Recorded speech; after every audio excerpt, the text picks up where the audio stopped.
This is a Walmart product. Automatic door closer. I want a door closer on my side door. Well, this is $48 plus tax for a door closer.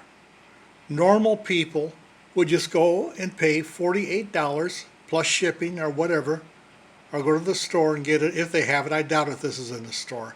It's probably a shipping item. They just pay it and put it on the door. No, this is a challenge for me. This is what I do instead. Quick and cheap. Made my own door closer.